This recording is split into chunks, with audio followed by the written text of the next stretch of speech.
एक बार की बात है। एक गांव में एक किसान रहता था। उस किसान को जानवर पालने का बहुत शौक था। उसके पास पहले से ही बहुत सारी भैंसें थी, जिनका दूध बेचकर वो अपना घर चलाया करता था।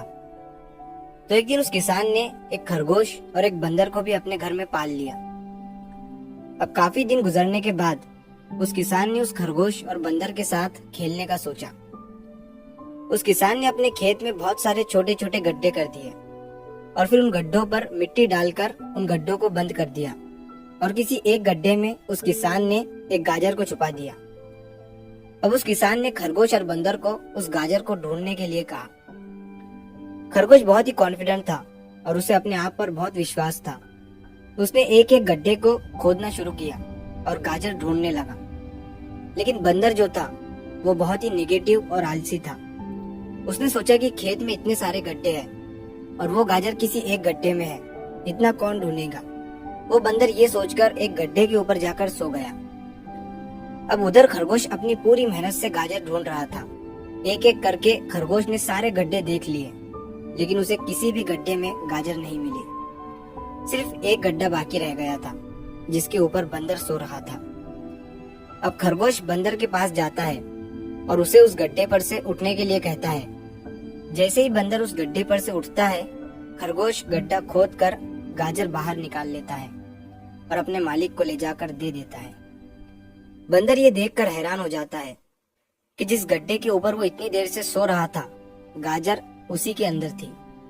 वो सिर्फ एक बार खोद कर देख लेता तो गाजर उसे मिल जाती और वो मालिक की नजरों में बड़ा बन जाता। यही सोचकर वो अपने किए पर पछता रहा था। दोस्तों, इस कहानी से हमें 3 बहुत बड़ी सीखें मिलती है। पहली ये है कि हमें कभी भी अपने काम के प्रति नेगेटिव नहीं सोचना चाहिए। जैसे उस बंदर ने सोचा कि इतने सारे गड्ढे हैं और गाजर किस गड्ढे में है पता नहीं। यही सोचकर उसने उस काम को अपने लिए बड़ा बना दिया। और दूसरी सीख हमें इस कहानी से ये मिलती है कि हमें एटलीस्ट कोशिश भी तो करनी चाहिए, क्योंकि हम जब तक कोशिश नहीं करेंगे, किस्मत भी हमारा साथ नहीं देंगी।